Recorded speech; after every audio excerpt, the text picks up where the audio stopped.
Hi hello ನಮಸ್ಕಾರ, welcome back to my YouTube channel. So ಇವತ್ತು ನಾನು ವೀಡಿಯೋ ಮಾಡ್ತಿರೋ ಉದ್ದೇಶ ನೀವೆಲ್ಲರೂ ನೋಡ್ತಾ ಇದ್ದೀರಾ. ಈಗ ಒಂದು ಎರಡು ದಿನಲಿದ ಅಂದರೆ ಎಲ್ಲ ಓದ್ತಕ್ಕಂಥವ್ರು, ಅಂದರೆ ಈಗ ಜಾಬ್ಗೋಸ್ಕರ, ಅಂದರೆ ಸರ್ಕಾರಿ ನೌಕರಿ ತಗೊಳ್ಳೋಕ್ಕೋಸ್ಕರ ಓದ್ತಿರೋರು ಆಸ್ಪಿರೆಂಟ್ಸ್ ಯಾರು ಇರ್ತಾರಲ್ಲ ಅವರೆಲ್ಲ ಧಾರವಾಡದಲ್ಲೆಲ್ಲ ಹೋರಾಟ ಮಾಡ್ತಿದ್ದಾರೆ. ಮತ್ತು ತುಂಬ ಹುಡುಗರಿಗೆ ಇದರಿಂದ ನೋವಾಗ್ತಿದೆ. ಅಂದರೆ ಎಷ್ಟು ದಿನ ಆಯಿತು, ಎಷ್ಟು ದಿನ ಅಲ್ಲ ಎಷ್ಟು ವರ್ಷ ಆಯಿತು, ಎಷ್ಟು ದಿನ ಅಂತ ಓದೋಣ, ಇನ್ನು ಎಷ್ಟು ಅಂತ ತಡ್ಕೊಳ್ಳೋಣ, ಒಂದು ಅಪ್ಲಿಕೇಶನ್ಸ್ ಬಿಡ್ತಿಲ್ಲ, ಒಂದು ಜಾಬು ಬಿಡ್ತಿಲ್ಲ.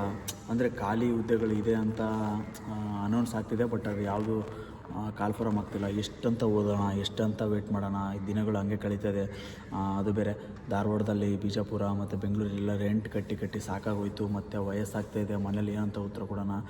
ಅಟ್ಲೀಸ್ಟ್ ಖಾಲಿ ಇದೆ ಅಂತ ಹೇಳ್ತಿದ್ದಾರಲ್ಲ, ಆ ಜಾಬ್ ಆದರೆ ಕಾಲ್ಫಾರ್ಮ್ ಆಗಿಬಿಟ್ರೆ ನೆಕ್ಸ್ಟ್ ನಾವು ಇನ್ನೊಂದು ಎಕ್ಸಾಮು ಅಥವಾ ಇನ್ನೊಂದು ಏನಾದರೂ ಬರ್ತು ಅದು ಆಗುತ್ತೋ ಇಲ್ಲ ಅಂತ ನೋಡಿಕೊಂಡು, ಅಥವಾ ನಾವು ನೆಕ್ಸ್ಟ್ ಏನು ಮಾಡೋಕ್ಕೆ ಸ್ಟೆಪ್ ತಗೊಳ್ಬೋದು ಅಂತ ಯೋಚನೆ ಮಾಡ್ಬೋದಲ್ಲ ಅಂತ ಈ ಥರ ಅಂದ್ಕೊಂಡು ತುಂಬ ಜನ ಯೋಚನೆ ಮಾಡ್ತಿದ್ದೀರಾ, ಗೊತ್ತು. ಮತ್ತು ನಾನು ಕೂಡ ಕೆಲವೊಂದು ನ್ಯೂಸ್ ಚಾನಲಲ್ಲೆಲ್ಲ ನೋಡಿದೆ. ಅಂದರೆ ಧಾರವಾಡದಲ್ಲಿ, ಮತ್ತು ನನ್ನ ಫ್ರೆಂಡ್ಸ್ ಕೂಡ ಓದ್ತಿರೋರು ಧಾರವಾಡದಲ್ಲೆಲ್ಲ ನಾನು ಕೇಳ್ತಿದ್ದೆ, ಮತ್ತು ಫೋನ್ ಮಾಡಿ ಏನು ನಡೀತಿದೆ ಅಂತ.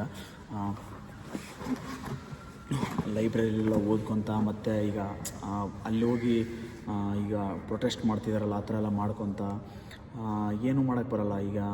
ಅಂದರೆ ನಾನು ಹೇಳ್ತಿರೋದು ಏನಂತಂದರೆ, ಪೊಲೀಸ್ ಆಗಬೇಕಂತ ಅಂದ್ಕೊಂಡು ಓದ್ತಿರೋರೇ ಹೋಗ್ಬಿಟ್ಟು ಪೊಲೀಸರ ಕೈಯಲ್ಲಿ ಸಿಗೋದು ಅಥವಾ ಪೊಲೀಸರು ಕೇಸ್ ಮಾಡ್ಕೊಳ್ಳೋದು, ಈ ಥರ ಪರಿಸ್ಥಿತಿ ಆಗಿದೆ. ಯಾಕಂದರೆ ಬಿಕಾಸ್ ಆಫ್ ದ ರೀಸನ್ ಒಂದೇ ಒಂದು ಅವ್ರು ಓದ್ತಿರ್ತಕ್ಕಂಥ ಜಾಬು ಕಾಲ್ಫಾರ್ಮ್ ಆಗ್ತಿಲ್ಲ, ಅಥವಾ ಯಾವುದೇ ನೋಟಿಫಿಕೇಷನ್ಸ್ ಆಗ್ತಿಲ್ಲ ಅನ್ನೋ ಒಂದು ಕಾರಣ. ಬಟ್ ಏನೂ ಮಾಡೋಕ್ಕೆ ಬರಲ್ಲ, ಆ ಥರ ಪ್ರೊಸೆಸ್ ಇರೋದ್ರಿಂದ ಆ ಥರ ಅವ್ರವ್ರ ಕರ್ತವ್ಯನ ಅವ್ರು ಮಾಡಲೇಬೇಕಾಗಿರುತ್ತೆ. ಬಟ್ ನಾನು ಹೇಳೋದು ಏನಂತಂದರೆ, ಯಾರ್ಯಾರೆಲ್ಲ ಧಾರವಾಡದಲ್ಲಿ ಓದ್ತಿದ್ರಲ್ಲ, ನೀವು ಚೆನ್ನಾಗಿ ಓದಿ. ನಿಮಗೆ ತುಂಬ ನೋವಾಗ್ತೈತಿ, ಬಟ್ ನಾನು ಕೂಡ ಅದನ್ನು ಫೇಸ್ ಮಾಡಿ ಬಂದಿದ್ದೀನಿ. ಮತ್ತು ಈ ಥರ ಹೇಳೋದು ಸುಲಭ, ಅವಾಗ ನಾವು ಓದಬೇಕಾದ್ರೂ ಈ ಥರ ಏನಾದರೂ ಆದಾಗ ಯಾರಾದರೂ ಹೇಳಿದರೆ ಈಗ ನೀವೇನಿಗೆ ಕೂತ್ಕೊಂಡು ಆರಾಮಾಗಿ ಹೇಳ್ತೀರಾ, ಬಟ್ ಇಲ್ಲಿ ನಾವು ನಮ್ಮ ಪ್ಲೇಸ್ನಾಗ ಇದ್ದು ಯೋಚನೆ ಮಾಡಿ ಅಂತ ಅನ್ನಿಸ್ತಿತ್ತು. ಬಟ್ ಈಗ ಕೂಡ ಸಹಜ ಅದು, ಯಾಕಂದರೆ ಇಲ್ಲಿ ಕೂತ್ಕೊಂಡು ಹೇಳೋದು ಸುಲಭ, ಬಟ್ ಅಲ್ಲಿ ನಿಮ್ಮ ಪರಿಸ್ಥಿತಿಯಾಗ ಓದ್ಕೊತ ಮನೇಲಿ ಹೇಳ್ಕೊತ, ಮತ್ತು ದುಡ್ಡು ಹೊಂದ್ಸ್ಕೊಂಡು ತಿಂಗಳಿಗೆ 5,000 4,000 ಹೊಂದ್ಸ್ಕೊಂಡು ಕಷ್ಟಪಟ್ಬಿಟ್ಟು ಓದಿ ವರ್ಷ 2 ವರ್ಷ 3 ವರ್ಷ ಗಟ್ಟಲೆ ವೇಕೆನ್ಸಿ ಇಲ್ಲ, ತುಂಬ ಒಂಥರ ಬೇಜಾರಾಗ್ತೈತಿ. ಮತ್ತು ಸಾಕಪ್ಪ ಇದು ಇನ್ನೂ ನಾನು ಈಗ ಕ್ವಿಟ್ ಮಾಡಿಬಿಟ್ಟು ಹೋಗ್ಬಿಟ್ಟು ಯಾವುದಾದ್ರೂ ಕಂಪ್ನಿ ಕೆಲಸ ಸೇರೋಣ ಅಥವಾ ಯಾವುದಾದ್ರೂ ಒಂದು ಕೆಲಸ ಮಾಡೋಣ ಅಂತ ಅನಿಸೋವಷ್ಟು ಮನಸ್ಸಿಗೆ ನೋವಾಗಿರುತ್ತೆ, ಸಹಜ. ಹಂಗಾಗಿ ತುಂಬ ಬೇಜಾರಾಗಿರ್ತೈತಿ. ಮತ್ತು ಸಾಕಪ್ಪ ಜೀವನ ಸಾಕಾಯಿತು, ಓದಿ ಎಷ್ಟಂತ ಓದೋಣ, ಅಕಸ್ಮಾತ್ ಎಕ್ಸಾಮ್ ಬರೆದ್ರೂ ಮತ್ತು ನೆಕ್ಸ್ಟ್ ಇಷ್ಟೆಲ್ಲ ವರ್ಷ ವೇಸ್ಟ್ ಮಾಡಿದ್ದೀನಿ, ಮತ್ತು ನೆಕ್ಸ್ಟ್ ಎಕ್ಸಾಮ್ ಬರೆದ್ರೂ ಅದು ಕ್ಲಿಯರ್ ಆಗ್ತೋ ಇಲ್ಲ ಗೊತ್ತಿಲ್ಲ.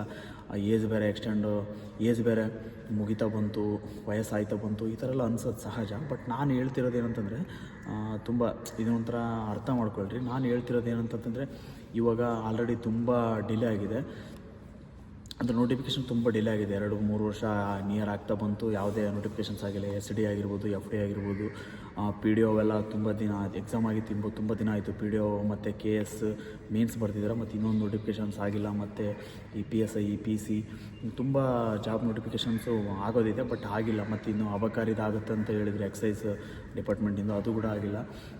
ತುಂಬ ಡಿಪಾರ್ಟ್ಮೆಂಟಿಂದ ಆಗುತ್ತೆ ಅಂತ ಹೇಳ್ತಿದ್ದಾರೆ, ಬಟ್ ಅದು ಇನ್ನೂ ಆಗಿಲ್ಲ. ಅದೇನೋ ಕಾರಣಾಂತರಗಳಿಂದ ಮೀಸಲಾತಿನ ಮಾಡೋದ್ರಿಂದನೋ ಅಥವಾ ಕೋರ್ಟ್ ಆರ್ಡರಿಂದನೋ ಏನೋ ಒಂದು ಸಮ್ ರೀಸನ್ಸಿಂದ ಆಗದೇ ಇರ್ಬೋದು. ಬಟ್ ಕಾಯೋರು ತುಂಬ ದಿನ ಕಾದು ಪೇಷನ್ಸ್ ಎಲ್ಲ ಕಳ್ಕೊಂಡು ಈಗ ಪ್ರೊಟೆಸ್ಟ್ ಎಲ್ಲ ಮಾಡ್ತಿದ್ದಾರೆ. ನಾನು ನಿಮಗೆ ಹೇಳ್ತಿರೋದು, ಓದ್ತಿರೋರಿಗೆ ಹೇಳ್ತಿರೋದು ಏನಂತಂದರೆ, ಕಷ್ಟ ನಿಜವಾಗ್ಲೂ ಅದು ತುಂಬ ಕಷ್ಟ. ಓದ್ಕೊತ ನೋಟಿಫಿಕೇಷನ್ಸ್ ಆಗಿಲ್ಲ ಅಂದರೆ ಮನೇಲಿ ಉತ್ತರ ಕೊಡೋದು, ಮತ್ತು ಫ್ರೆಂಡ್ಸು, ನಿಮ್ಮ ಸಂಬಂಧಿಕರು ಯಾವುದು ಫಂಕ್ಷನ್ಗೆ ಹೋಗೋಕ್ಕಾಗಲ್ಲ, ಎಲ್ಲೂ ಹೋಗೋಕ್ಕಾಗಲ್ಲ. ಮತ್ತು ಅಮೌಂಟು, ಆರ್ಥಿಕ ಪರಿಸ್ಥಿತಿ ಭಾಳ ಕಠಿಣ ಪರಿಸ್ಥಿತಿ ತರ್ತೈತಿ. ಇದನ್ನೆಲ್ಲ ಎದುರಿಸೋದು ತುಂಬ ಕಷ್ಟ,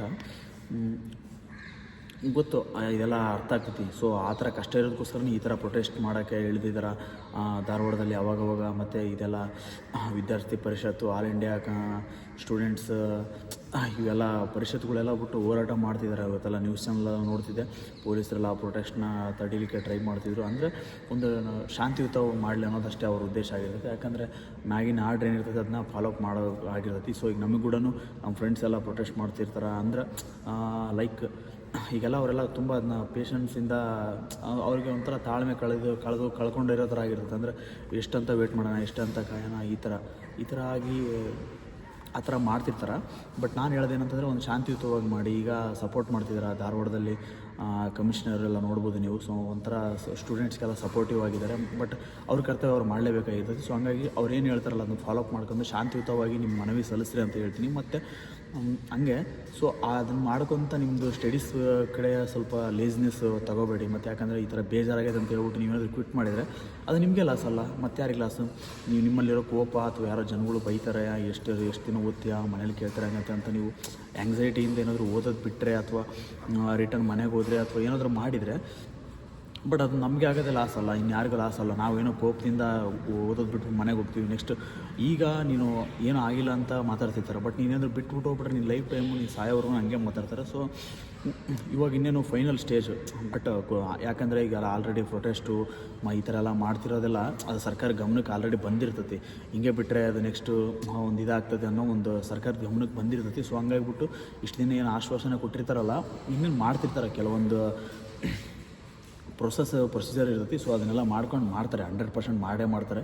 ಮಾಡಲಾರ್ದಂಗೆ ಇರೋಕ್ಕಂತೂ ಸಾಧ್ಯನೇ ಇಲ್ಲ. ಮತ್ತು ಇವಾಗ ಎಕ್ಸಾಮ್ ನಿಮಗೆ ಗೊತ್ತಿರ್ಬೋದು, ಈಗ ನಡೀತಕ್ಕಂಥ ಎಕ್ಸಾಮ್ ಎಲ್ಲ ಒಂಥರ ಒಬಿಡಿಯನ್ಸಿಂದ ಒಂಥರ ಚೆನ್ನಾಗಿ ನಡೀತಿದೆ, ಅಂದರೆ ಪಾರದರ್ಶಕತೆಯಿಂದ ನಡೀತಿದೆ. ಸೊ ಹಂಗಾಗಿಬಿಟ್ಟು ಯಾರೆಲ್ಲ ಸೀರಿಯಸ್ ಆಸ್ಪಿರೆಂಟ್ ಇದ್ದೀರಾ ಅವರೆಲ್ಲ 100% ಎಕ್ಸಾಮ್ ಕ್ಲಿಯರ್ ಮಾಡ್ತೀರಾ. ಸೊ ಇಷ್ಟು ದಿನ ಓದ್ಬಿಟ್ಟು ಇವಾಗ ಕ್ವಿಟ್ ಮಾಡಬೇಡಿ, ಯಾವುದೇ ಕಾರಣ ಕ್ವಿಟ್ ಮಾಡಬೇಡಿ. ಸರ್ ನೀವು ಹಿಂಗೆ ಹೇಳ್ತೀರಾ, ಕಾಲ್ ಫಾರಮ್ ಮಾಡ್ತಾರೆ ಅಂತ ಯಾವಾಗ ಮಾಡ್ತಾರೆ, ಎಷ್ಟು ದಿನ ಅಂತ ನಮಗೂ ಸಾಕಾಗೋಯ್ತು, ಏಜ್ ಆಗೋಯ್ತು, ನಮ್ಮ ಮನೇಲಿ ಅಕ್ಕ ತಂಗಿರು ಮದುವೆ ಮಾಡೋದು ಯಾವಾಗ, ನಾವು ಮನೆ ಕಟ್ಟಿಸೋದು ಯಾವಾಗ, ಹಿಂಗೆ ಓದ್ಕೊಂತ ಎಷ್ಟು ವರ್ಷ ಅಂತ ಇಲ್ಲೇ ಧಾರವಾಡದಲ್ಲೇ ಕಳೆಯೋಣ ಅಂದರೆ PG ಊಟನೋ ಅಥವಾ ನಾವೇ ಮಾಡ್ಕೊಳೋ ಊಟ ತಿಂದು ಮೈ ಕೈಯೆಲ್ಲ ಶಕ್ತಿ ಇಲ್ದಂಗೆ ಆಗೋಯ್ತು, ತಲೆಯೆಲ್ಲ ಕೂದಲೆಲ್ಲ ಉದ್ರಕ್ಕೆ ಸ್ಟಾರ್ಟ್ ಆಯಿತು. ಎಷ್ಟು ದಿನ ಅಂತ ಅಂದರೆ ಒಂಥರ ಪೌಷ್ಟಿಕಾಂಶ ಇರಲಾರ್ದು ಊಟ ಮಾಡಿ ಎಷ್ಟೋ ದಿನ ಆಯಿತು, ಬರೀ ರೈಸ್ ಅಷ್ಟೇ ಊಟ ಮಾಡ್ತಿದ್ವಿ, ಮನೆ ಊಟ ಮಾಡೋದು ಯಾವಾಗ, ಮನೆಯವ್ರ ಜೊತೆಗೆ ನಾವು ಖುಷಿಯಾಗಿರೋದು ಯಾವಾಗ, ಈ ಥರ ಎಲ್ಲ ಅನ್ನಿಸ್ತಿರ್ತೈತಿ. ಬಟ್ ನಾನು ಹೇಳ್ತಿರೋದಂದರೆ ಇಷ್ಟು ವರ್ಷ ನೀವು ಅದನ್ನೆಲ್ಲ ತಡ್ಕೊಂಡಿದ್ದೀರಂದರೆ ಇನ್ನು ಸ್ವಲ್ಪ ದಿನ ತಡ್ಕೊಳ್ಳಿ ಅಂತ ಹೇಳ್ತೀನಿ. ಯಾಕಂದರೆ ಅದೆಲ್ಲ ನೀವೊಂದು ಅನುಭವಿಸ ಆದಮೇಲೆ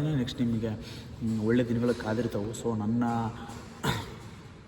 ಒಂದು ಇದ್ರ ಮೇಲೆ ಹೇಳ್ತಿದ್ದೀನಿ. ಸೊ ಈ ಥರ ಎಲ್ಲ ನೀವು ಒಂದು ಕೆತ್ತಿ ಒಂದು ಕಲ್ಲು ಆಮೇಲೆ ಶಿಲೆ ಆಗಬೇಕು. ಅಂದರೆ ಇಷ್ಟು ದಿನ ನೀವು ಕೆತ್ತಿಸ್ಕೊಂಡಿದ್ರೆ ಇನ್ನು ಸ್ವಲ್ಪ ಸ್ಟೇಜಲ್ಲಿ ಏನಾದರೂ ತಡ್ಕೊಂಡಿಲ್ಲ ಅಂದರೆ ಸುಮ್ಮನೆ ವೇಸ್ಟ್ ಆಗಿಬಿಡುತ್ತೆ. ಇಷ್ಟು ದಿನ ಕೆತ್ತಿಸ್ಕೊಂಡಿದ್ದು ಉಪಯೋಗ ಇಲ್ಲ ಅನ್ನೋ ಥರ ಆಗ್ತದೆ. ಅಂದರೆ ಇಷ್ಟು ದಿನ ನೀವು ಕಷ್ಟಪಟ್ಟಿದ್ದು ಅನ್ಸ್ಕೊಂಡಿದ್ದು ಉಪಯೋಗ ಇಲ್ಲ ಅನ್ನೋ ಥರ ಆಗ್ತದೆ ನೀವೇನಾದರೂ ಬಿಟ್ಟರೆ. ಸೊ ಯಾವುದೇ ಕಾರಣಕ್ಕೂ ಬಿಡ್ಬೇಡ್ರಿ. ಇನ್ನು ಸ್ವಲ್ಪ ದಿನ ಅದು ಎಷ್ಟು ನೋವಾಗ್ತೈತೆ ಆಗಲಿ, ಎಷ್ಟು ಕಷ್ಟ ಬರ್ತೈತಿ ಬರಲಿ, ಅದು ಎಷ್ಟು ಅವಮಾನ ಆಗ್ತೈತೆ ಆಗಲಿ, ಎಲ್ಲ ತಡ್ಕೊಂಬಿಡಿ.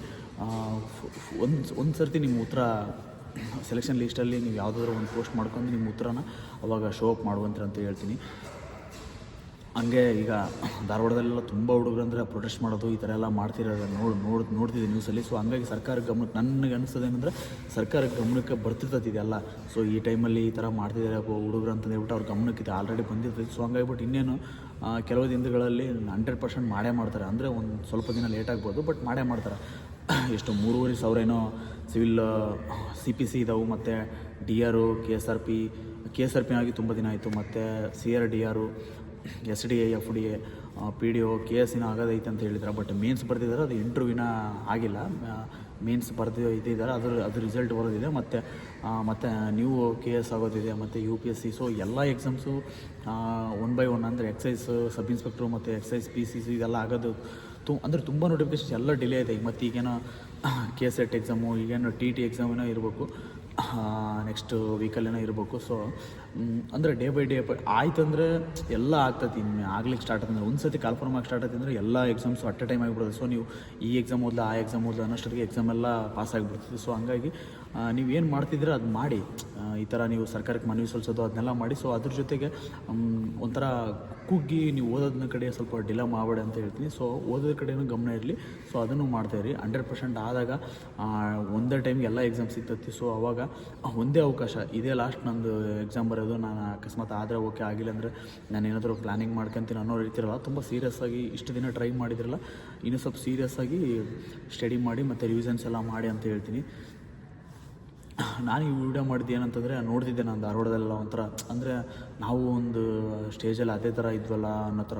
ಇವಾಗ ಏನೋ ಒಂದು ನಾವು ಕೂಡ ಇನ್ನೂ ಓದ್ತಿರೋದ್ರಿಂದ ಅಂದರೆ ಏನೋ ಒಂದು ಇವಾಗ ಓಕೆಪ್ಪ ಅಂದರೆ ಒಂದು ಸ್ವಲ್ಪ ಲೇಟ್ ಆದರೂ ಕೂಡ ನಾವು ಸ್ವಲ್ಪ ತಡ್ಕೊಳೋ ಸ್ಟೇಜಲ್ಲಿದ್ವಿ. ಬಟ್ ಆವಾಗ ಏನು ಇಲ್ದಿರುವಾಗ ಒಂದಿನ ನೋಟಿಫಿಕೇಷನ್ಸ್ ಡಿಲೇ ಆದ್ರೂ ಒಂಥರ ಮಾನಸಿಕ ಆಗೋ ಥರ ಆಗೋದು. ಸೊ ಹಂಗಾಗಿ ಎಲ್ರಿಗೂ ಕಷ್ಟ ಆಗ್ತೈತಿ. ಸೊ ಯಾರಿಗೆಲ್ಲ ಬೇಜಾರಾಗ್ತಿರುತ್ತಲ್ಲ ಅವರಿಗೆಲ್ಲ ಈ ವಿಡಿಯೋನ ಶೇರ್ ಮಾಡಿ. ಅಂದರೆ ಇಷ್ಟು ದಿನ ತಡ್ಕೊಂಡು ಇವಾಗ ಏನಾದರೂ ಕ್ವಿಟ್ ಮಾಡ್ಬೇಕು ಅಂದ್ಕೊಂಡಿದ್ರೆ ಈ ವಿಡಿಯೋನ ಶೇರ್ ಮಾಡಿ. ಸೊ ಅದು ಈಗ ಯಾರು ಕಷ್ಟಪಟ್ಟು ಓದ್ತಿರ್ತಾರೆ ಅವ್ರಿಗೆ ಮಾತ್ರ ಈ ಫೀಲ್ ಅರ್ಥ ಆಗ್ತದೆ. ಅಂದರೆ ನೋಟಿಫಿಕೇಷನ್ ಡಿಲೇ ಆಗೋದಾಗಿರ್ಬೋದು, ಏಜ್ ಹೋಗ್ತಿರ್ತೈತಿ. ಬಟ್ ನಾವು ಅದು ಈಗ ಮನೆಯವ್ರಿಗೆ ಅರ್ಥ ಮಾಡ್ಸೋಕೆ ಆಗ್ತಿರಲ್ಲ. ಅಂತಂದರೆ ನಮ್ಮ ಏಜ್ ಆಗ್ತಿರ್ತೈತಿ, ಬಟ್ ಮನೆಯವ್ರಿಗೆ ಗೊತ್ತಾಗಲ್ಲ ಈ ಥರ ಎಕ್ಸಾಮ್ ಇಲ್ಲ, ಅದಕ್ಕೆ ಅವನು ಸೆಲೆಕ್ಷನ್ ಆಗಿಲ್ಲ, ಈ ಥರ ಏನು ಗೊತ್ತಾಗಲ್ಲ. ಹಳ್ಳಿಯವರೆಲ್ಲ ಎಷ್ಟು ದಿನ ಓದ್ತೀವಿ ಅಷ್ಟು ದಿನ ಇದು ಒಂದು ಕೇಳ್ತಿರ್ತಾರೆ. ಬಟ್ ಎಷ್ಟು ದಿನ ಓದಿದೆ, ಇದರಲ್ಲಿ ಎಷ್ಟು ನೋಟಿಫಿಕೇಷನ್ಸ್ ಎಕ್ಸಾಮ್ ಬರೆದೆ, ಇದೆಲ್ಲ ಗೊತ್ತಾಗ್ತಿರಲ್ಲ. ಸೊ ಓದೋರಿಗೆ ಮಾತ್ರ ಗೊತ್ತಿರ್ತೈತಿ. ಬಟ್ ಮನೆಯಲ್ಲಿ ಕಾಮನ್ ಅದು, ನಮ್ಮ ಮನೆಯಲ್ಲೂ ಅಷ್ಟೇ, ಎಲ್ಲರ ಮನೇಲೂ ಅಷ್ಟೇ. ನಮ್ಮ ಮನೇಲಿ ಎಷ್ಟು ದಿನ ಓದ್ತೀಯ, ಎಷ್ಟು ವರ್ಷ ಓದ್ತೀಯ ಅಂತ ಕೇಳ್ತಿದ್ರು. ಬಟ್ ಅವ್ರಿಗೆ ಗೊತ್ತಿರಲ್ಲ ಅದು ವರ್ಷ ನೋಟಿಫಿಕೇಷನ್ ಆಗುತ್ತಾ ಅಥವಾ 2-3 ವರ್ಷ ಆಗೋದೇ ಇಲ್ವಾ ಹಂಗಂತಂತ. ಯಾರೋ ಒಬ್ಬನ ಆಗಿಬಿಡ್ತಾನೆ, ಅವ್ನ ಟೈಮಲ್ಲಿ ಏನೋ ನೋಟಿಫಿಕೇಷನ್ ಆಗಿರುತ್ತೆ, ಅವ್ನು ಎಕ್ಸಾಮ್ ಕ್ಲಿಕ್ ಮಾಡ್ಕೊಂಡ್ಬಿಟ್ಟಿರ್ತಾನೆ. ಬಟ್ ನಾವು ಓದ್ತಕ್ಕಂಥ ಟೈಮಲ್ಲಿ ನೋಟಿಫಿಕೇಷನ್ ಆಗದೇ ಇರೋದರಿಂದ ಡಿಲೇ ಆಗಿರ್ತೈತಿ. ಬಟ್ ನಮ್ಮ ಮನೇಲಿ ಅಥವಾ ನಮ್ಮ ಫ್ಯಾಮಿಲಿ ರಿಲೇಟಿವ್ಸು ಅಥವಾ ನಮ್ಮ ಊರಲ್ಲೆಲ್ಲ ಹೆಂಗೆ ಅನ್ಕೊಂಡಿರ್ತಾರೆ, ಇವನು ಎಷ್ಟು ದಿನ ಓದ್ತಾನೆ, ಏನೂ ಆಗಿಲ್ಲಲ್ಲ ಅನ್ನೋ ಥರ. ಅಂದರೆ ಅವ್ರಿಗೆ ಗೊತ್ತಿರಲ್ಲ, ಅದು ಅವ್ರ ತಪ್ಪೂ ಅಲ್ಲ, ಯಾಕಂದರೆ ಅವ್ರಿಗೆ ಗೊತ್ತಿರಲ್ಲ ನೋಟಿಫಿಕೇಷನ್ ಆಗಿಲ್ಲ ಹಂಗಿಂಗಂತ ಆ ಥರ ಮಾತಾಡೋದು ಸಹಜ. ಬಟ್ ಒನ್ ಡೇ ನಿಮ್ದು ಏನಾದರೂ ಸಕ್ಸಸ್ ಆದಾಗ ಅಥವಾ ಎಕ್ಸಾಮ್ ಕ್ಲಿಯರ್ ಆಗಿ ನಿಮ್ಮ ಸೆಲೆಕ್ಷನ್ ಲಿಸ್ಟಲ್ಲಿ ಬಂದಾಗ ಅವರೆಲ್ಲ ಆಟೋಮೆಟಿಕ್ಲಿ ಸುಮ್ಮನೆ ಆಗ್ತಾರೆ. ಆಮೇಲೆ ನಿನ್ನೆ ಒಂಥರ ಚೆನ್ನಾಗಿ ಟ್ರೀಟ್ ಮಾಡ್ತಾರೆ. ಸೊ ಹಂಗಾಗಿ ಇಷ್ಟು ದಿನ ಓದಿ ಇವಾಗ ನಿಮಗೆಲ್ಲ ಬೇಜಾರಿತ್ತು, ಖಂಡಿತವಾಗ್ಲೂ ಬೇಜಾರಾಗಿರ್ತದೆ. ಎಷ್ಟು ವರ್ಷದಿಂದ ಓದಬೇಕು, ಇನ್ನು ಎಷ್ಟು ವರ್ಷ ಓದಬೇಕು, ನಂದು ಏಜ್ ಆಯಿತು ಹಿಂಗಂತ ಬೇಜಾರಾಗೋದು ಸಹಜ. ಬಟ್ ಅದನ್ನೆಲ್ಲ ನೀವು ತಡ್ಕೋಬೇಕು. ಅಂದರೆ ಎಷ್ಟು ತಡ್ಕೊಂತೀರ ಅಷ್ಟು ಗಟ್ಟಿ ಆಗ್ತಾ ಹೋಗ್ತೀರಾ. ಸೊ ಹಂಗೆ ತಡ್ಕೊಂಡು ಡೆಫಿನೆಟ್ಲಿ ಒನ್ ಡೇ ಕ್ಲಿಯರ್ ಆಗ್ತೈತಿ. ಸೊ ಈಗೆಲ್ಲ ಸರ್ಕಾರ ಒಂದಂತರೂ ಪಕ್ಕ ನನ್ನ ಇದರಿಂದ ಹೇಳೋಕ್ಕಂತೀನಿ ನಾನು, ನನ್ನೊಂದು ಇದರಿಂದ ಏನಂತಂತಂದರೆ ಈಗ ಆಲ್ರೆಡಿ ಒಂದು ಸರ್ತಿ ಪ್ರೊಟೆಸ್ಟ್ ಮಾಡಿದರು, ಮತ್ತು ಈಗ ಪದೇ ಮಾಡ್ತಿರೋದ್ರಿಂದ 100% ಸರ್ಕಾರದ ಗಮನಕ್ಕೆ ಇದು ಬಂದಿರ್ತೈತಿ. ಸೊ ಹಂಗಾಗಿಬಿಟ್ಟು ಸ್ಟೂಡೆಂಟ್ಸ್ ಎಲ್ಲ ಈ ಥರ ಮಾಡ್ತಿದ್ರು ಅಂತ ಹೇಳ್ಬಿಟ್ಟು ಕಾಲ್ ಫಾರಮ್ ಮಾಡ್ತಾರೆ, 100% ಮಾಡ್ತಾರೆ. ಸೊ ಮಾಡಿದಾಗ ನೀವು ಆ ಟೈಮಲ್ಲಿ ಓದೋಣ ಓದ್ಬೋಣ ಅಂತ ಅಂದ್ಕೊಂಡು ಅಂದರೆ ಡಿಲೇ ಮಾಡಿದರೆ ಸೊ ಪಕ್ಕ ಎಕ್ಸಾಮ್ ಕ್ಲಿಯರ್ ಆಗೋಲ್ಲ. ಸೊ ಹಂಗಾಗಿ ನೀವು ಈಗ ಏನು ಓದ್ತಿದ್ರಲ್ಲ ಸ್ವಲ್ಪ ಚೆನ್ನಾಗಿ ಓದಿ. ಅಂದರೆ ನೀವು ಈ ಸರ್ತಿ ನಾನು ಹೇಳ್ತಿರೋದು ಯಾರಿಗೆ ಗೊತ್ತಾ, 100% ಈ ಸರ್ತಿ ನಾನು ಸೆಲೆಕ್ಷನ್ ಆಗಲೇಬೇಕು, ಯಾವುದಾದ್ರೂ ಒಂದು ಪೋಸ್ಟ್ ಮಾಡ್ಕೊಳ್ಲೇಬೇಕು ಅನ್ನೋರಿಗೆ ನಾನು ಹೇಳ್ತಿರೋದು.